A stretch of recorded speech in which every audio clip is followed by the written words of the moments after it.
minute ride up to those Serb headquarters this week. Just describe that for our viewers, if you would. You know, Ken, I've covered this story for 4 or 5 years, and all the time I talk about Pale and where the Republika Srpska Republic, if you can call it there, the guys who threw down shells and mortars and artillery on this beautiful city for 3 years, I never focus on the fact it's only 20 minutes away. It's right up the mountain. We went by I went with a couple of European military guys, and we went right by all those tanks and all those artillery pieces, and it was so primitive. It was really something I hadn't expected to know or to feel. Gigi, this is Dave Broder.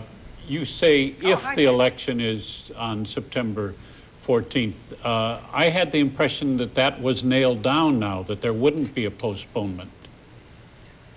Well, Dave, I go to the briefings every day. I've been talking to all kinds of people, from diplomats to generals. Nothing is pinned down in this city or in this little country. Nothing is pinned down at all, and it all depends upon what happens from day to day. I mean, the big discussion the last week in every press conference and every interview has Radovan Karadzic resigned, and he's playing his old Balkan games up there. One day he resigns and he says this lady is his vice president, and then she said she isn't, and a lot of the Europeans believe him, and then they're taken in again, like Carl Bildt, the High Commissioner. And the cynical side, the cynical answer is that nothing has really changed. The hopeful answer is that, hey, it's been peaceful for 9-10 months. People are not dying here in Sarajevo. I can come out at night like this and nothing happens. So you can take your choice, Dave, between those two.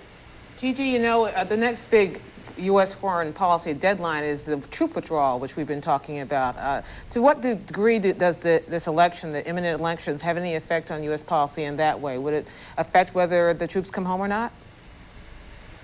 Well, I'm glad you brought that up, because that's the other side.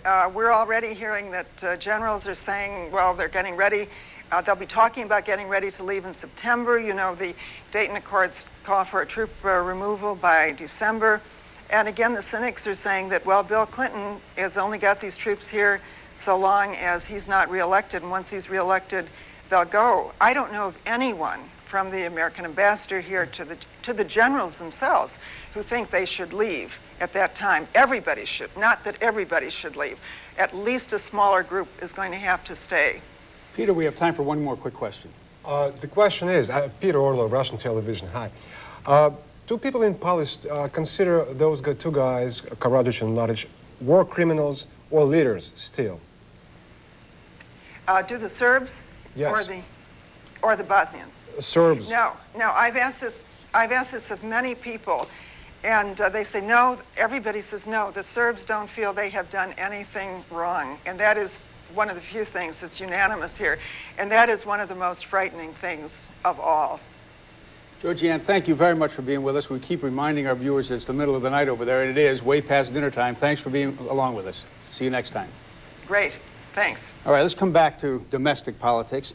The issue of tobacco has dominated our campaign news back here. The Democrats like this issue because they see it as what they call a valence issue, an issue that defines larger differences than are apparent between Bill Clinton and Bob Dole. It defines Bob Dole as a man of the past who seems to be tied to attitudes about tobacco of the past, that it may not be addictive, that campaign money from tobacco companies is legal, so therefore it's okay.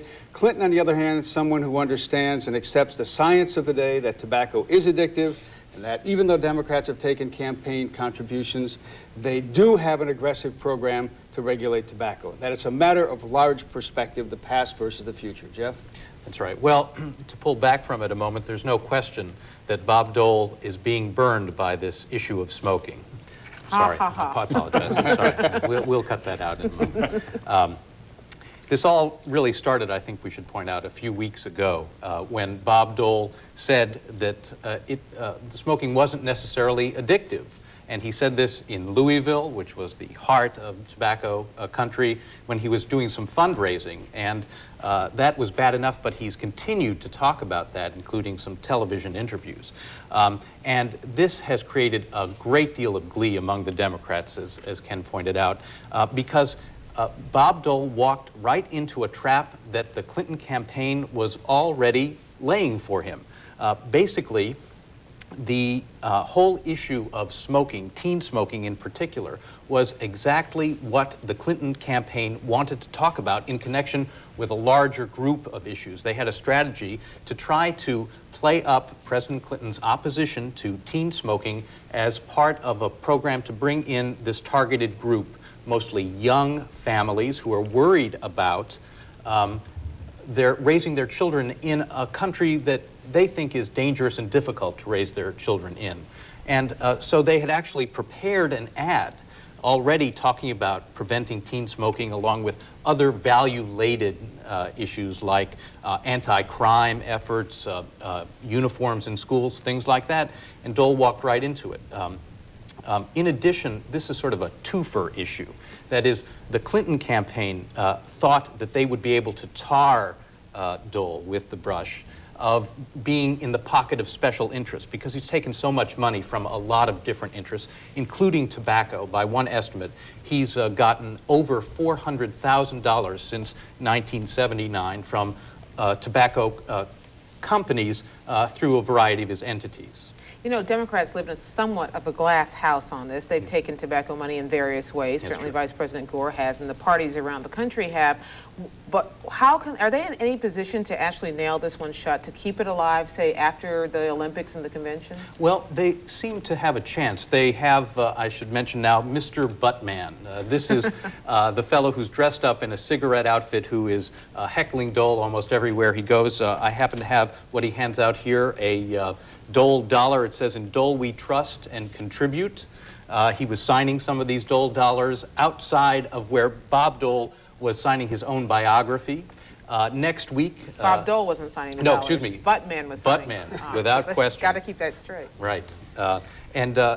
Next week, the Clinton campaign is really going to try to nail it shut by putting out its first campaign commercial on tobacco, showing the valence differences between Clinton and Dole on this Jeff, issue. would I be wrong to think that this has more to do with campaigning than with governing? I mean, would it actually make any difference in terms of this country's policy on tobacco, whether Dole or Clinton is elected?